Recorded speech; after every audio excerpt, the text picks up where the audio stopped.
अस्सलाम वालेकुम रहमतुल्लाह and welcome back to my channel best medical channel. दोस्तों, हमने ओरल कैविटी के पैथोलॉजी शुरू किया था।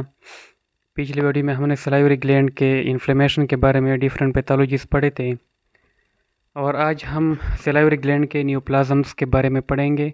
यानी जितने भी ट्यूमर्स हैं सलाइवरी ग्लैंड के, जो मेलिग्नेंट है या जो हमारे पास बिनाइन है, उन सब के बारे में पढ़ेंगे। तो सलाइवरी ग्लैंड में हमारे पास 30 से ज़्यादा न्यूप्लाज्म होते हैं, जो कि बाज़ बिनाइन होते हैं और बाज़ मेलिग्नेंट होते हैं। और उनमें से जो 65 से लेकर 80% तक न्यूप्लाज्म है वो पैरोटिड ग्लैंड में होते हैं और फिर उनमें से 15 से 30% तक मेलिग्नेंट न्यूप्लाज्म होते हैं।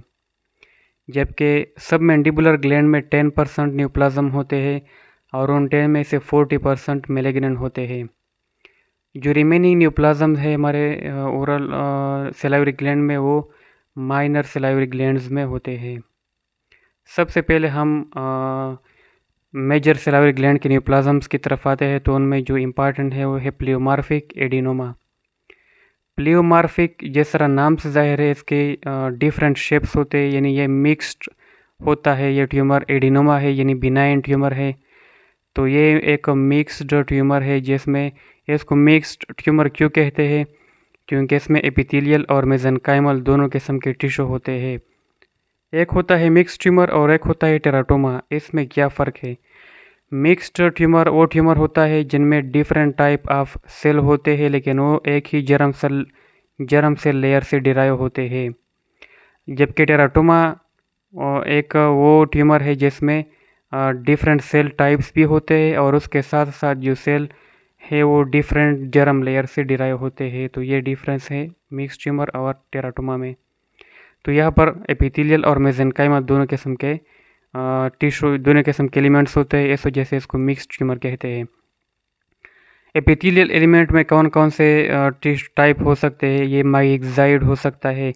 माइक्साइड जैसे कि राउंड सेल लिपोसार्कोमा जो है ना, वो माइक्साइड टिश्यू होता है।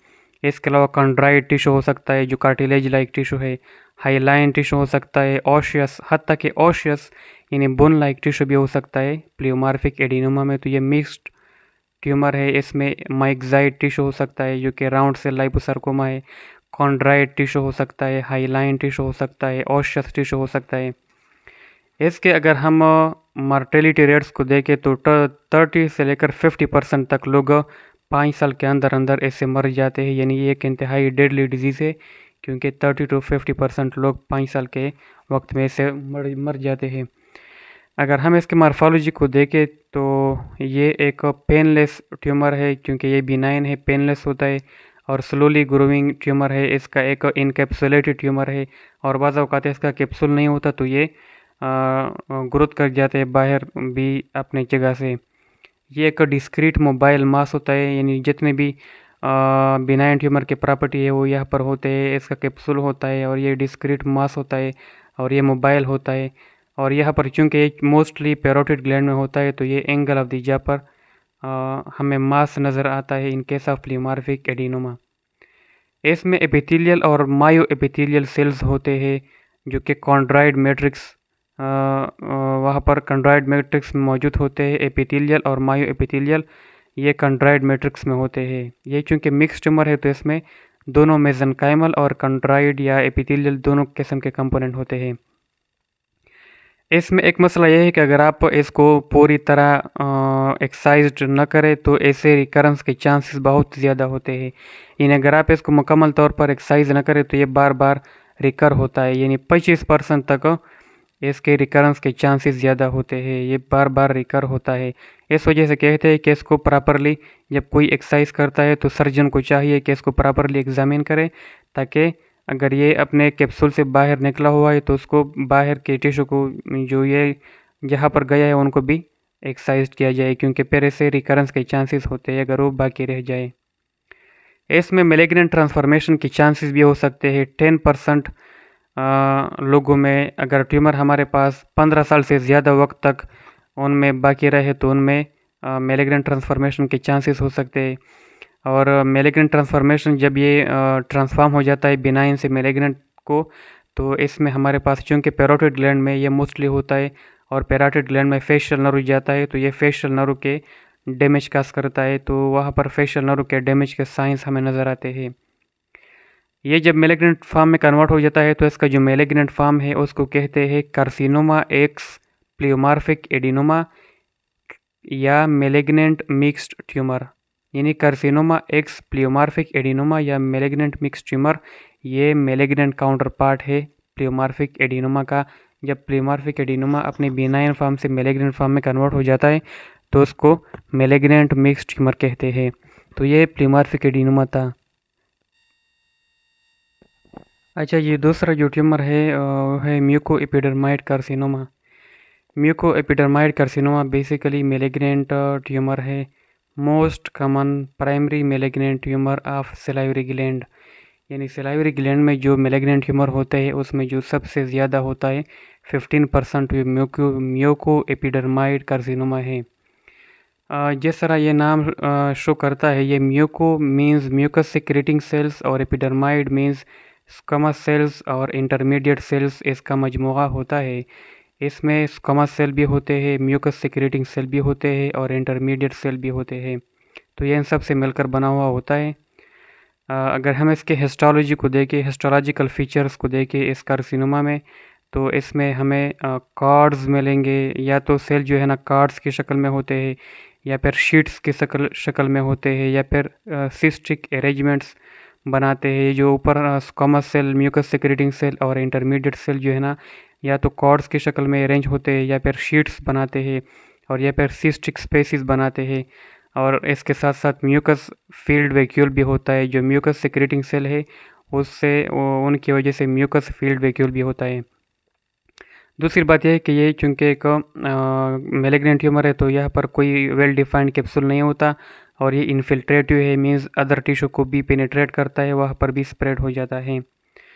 तो ये जो है ना इसमें बाज़ लो ग्रेड ट्यूमर होते हैं और बाज़ हाई ग्रेड ट्यूमर होते हैं। लो ग्रेड जो है ना उनमें 15% रिकरेंस के चांसेस होते हैं। अगर कोई उनको रिमूव करे तो 15% चांस होता है कि वो दोबारा वहाँ पर आ जाए। जबकि हाई ग्रेड ट्यूमर के केस में 25% रिकरेंस के चांसेस होते हैं और 50% 5 ईयर सर्वाइवल रेट होता है। मीन्स 50% लोगों में 5 ईयर तक वो ज़िंदा रह सकते हैं, जबकि बाकी जो है ना वो मर जाते हैं। तो ये म्यूको एपिडर्माइड कार्सिनोमा के बारे में ये सारा डिटेल था। अच्छा, तीसरा जो ट्यूमर है वो है वार्थन ट्यूमर, जिसको हम पेपिलरी सिस्ट एडिनोमा लिम्फेमेटोजम भी बोलते हैं। वार्थन ट्यूमर या पेपिलरी सिस्ट एडिनोमा लिम्फेमेटोजम ये सेकेंड मोस्ट कॉमन ट्यूमर है सलाइवरी ग्लैंड का। ये बेसिकली बिनाइन ट्यूमर है, जो कि सिस्टिक ट्यूमर है जिसमें सिस्ट होते हैं, इस वजह से इसको बिनाइन सिस्टिक ट्यूमर भी बोलते हैं। या papillary cystadenoma lymphomatosum. Cystadenoma इस वजह से बोलते हैं कि ये सिस्टिक ट्यूमर है, और ये बिनाइन ट्यूमर है। और लिम्फेमेटोजम इस वजह से बोलते हैं कि यहाँ पर जब आप इस ट्यूमर को चेक करते हैं तो यहाँ पर आपको बहुत ज़्यादा मकदार में लिम्फोसाइट्स मिलते हैं और जर्मिनल सेंटर्स मिलते हैं। जिस तरह आपने लिम्फ नोड का स्ट्रोमा देखा था कि वहाँ पर हमारे पास डिफरेंट टी सेल होते हैं, बी सेल के अरेंजमेंट होते हैं, वहाँ पर सेप्टा होते हैं। तो जिस तरह लिम्फ नोड का स्ट्रोमा होता है कि वहाँ पर जर्मिनल सेंटर होते हैं जिसमें बी सेल प्रोलिफरेट करते हैं, इसी तरह जब आप वार्थन ट्यूमर को चेक करते हैं तो वहाँ पर भी आपको इंक्रीज लिम्फोसाइट्स और जर्मिनल सेंटर मिलते हैं, which are just like the stroma of lymph nodes. तो इस वजह से इसको लिम्फोमेटोजम भी बोलते हैं। 10% केसेस में ये मल्टीफोकल होता है, एक से ज़्यादा जगहों पर होता है, और 10% केसेस में ये बाईलेटरल होता है, दोनों सलाइवरी ग्लैंड्स में, दोनों तरफ के सलाइवरी ग्लैंड्स में। और ये 8 टाइम्स, एक किताब में लिखा है कि जो स्मोकर होते हैं, जो तंबाकूनोशी करते हैं, उनमें 8 गुना इसका चांस ज़्यादा होता है। और ये तकरीबन जितने भी केसेस में होता है तो ये मोस्टली पैरोटिड ग्लैंड में होता है वार्थन ट्यूमर। इसके अगर आप मार्फोलॉजी को देखते हैं तो ये इनकेप्सुलेटेड, क्योंकि बिनाइन ट्यूमर है तो इनकेप्सुलेटेड होता है। ग्लैंडुलर स्पेसिस आपको मिलते हैं, सिस्टिक स्पेसिस जिसको double layer of epithelial cell ने कवर किया होता है। तो ये वार्थन ट्यूमर हो गया, जिसको हम पेपिलरी सिस्ट एडिनोमा लिम्फेमेटोजम बोलते हैं, जो कि बेसिकली एक सिस्टिक ट्यूमर है जिसमें इंक्रीज लिम्फोसाइट्स और जर्मिनल सेंटर होते हैं। और ये सेकेंड मोस्ट कॉमन ट्यूमर है सिलाइवरी ग्लैंड का, तो ये भी सिलाइवरी ग्लैंड का एक ट्यूमर है। और ये जो दो ट्यूमर है, एडिनाइड सिस्टिक कार्सिनोमा और एक्सिनिक सेल ट्यूमर, ये माइनर इंतहाई कम होते हैं, इस वजह से ये माइनर ट्यूमर है। एडिनाइड सिस्टिक कार्सिनोमा जिस तरह अपने नाम से जाहिर है कि इसमें हमारे पास एडिनाइड यानी ग्लैंडुलर पैटर्न होता है और यहाँ पर सिस्ट बनते हैं और ये कार्सिनोमा है। यहाँ पर जो 5 ईयर सर्वाइवल रेट है वो 60 to 70% है और ये एक अनकॉमन ट्यूमर है, ज़्यादातर नहीं होता। 50% ये माइनर सिलाइवरी ग्लैंड्स में होता है। अगर हम इसके हिस्टोलॉजिकल फीचर को देखते हैं तो यहाँ पर जो सेल हमें मिलते हैं वो स्मॉल सेल होते हैं और उनका जो साइटोप्लाज्म होता है वो बहुत कम होता है, स्केंटी साइटोप्लाज्म होता है। और उस सेल का जो अरेंजमेंट होता है वो ख़ास ट्यूबुलर या क्रिब्रिफॉर्म पैटर्न में, एक ट्यूबुलर पैटर्न में या क्रिब्रिफॉर्म पैटर्न में वो अरेंज होते हैं और उनके दरमियान इंटरसेलुलर स्पेसिस होते हैं जिनमें बेसमेंट मेम्ब्रेन लाइक स्ट्रक्चर होता है। तो ये उनका हिस्टोलॉजी हो गया कि स्मॉल सेल हो गए, उसका स्केंटी साइटोप्लाज्म होता है, ट्यूबुलर पैटर्न में अरेंज होते हैं और उनके दरमियान इंटरसेलुलर स्पेसिस होते हैं जिनमें बेसमेंट मेम्ब्रेन लाइक स्ट्रक्चर होता है। तो ये एडिनाइड सिस्टिक कार्सिनोमा हो गया जिनमें 5 ईयर सर्वाइवल रेट 60 to 70% है। पाँचवा जो रेयर ट्यूमर है सिलाइवरी ग्लैंड का वो है एक्सिनिक सेल ट्यूमर। जिस तरह अपने नाम से जाहिर है कि यहाँ पर एक्सिनिक सेल का क्या मतलब है, तो ये ट्यूमर के जो सेल होते हैं ये नॉर्मल सिलाइवरी ग्लैंड में जो सीरस एक्सिनस सेल होते हैं, यानी वहाँ पर जो एसिनाई होते हैं उनमें जो सेल होते हैं सीरस एसिनस सेल, उनकी तरह ये ट्यूमर सेल भी होते हैं। तो ये ट्यूमर सेल चूँकि नॉर्मल सिलाइवरी ग्लैंड के सीरस एसिनस सेल की तरह होते हैं, इस वजह से इस ट्यूमर को एसिनिक सेल ट्यूमर कहते हैं। ये 2 to 3% केसेस में होता है। ये ट्यूमर 10 to 15% केसेस में मेटास्टेसाइज होता है लिम्फ नोड की तरफ। मोस्टली ये पैरोटिड ग्लैंड में होता है और इनमें जो 5 ईयर सर्वाइवल रेट है वो 90% है। मीन्स कि ये एडिनाइड सिस्टिक कार्सिनोमा से ज़्यादा है, तो ये ज़्यादा ख़तरनाक नहीं है as compare to adenoid cystic carcinoma. तो ये सारे सिलाइवरी ग्लैंड के ट्यूमर थे।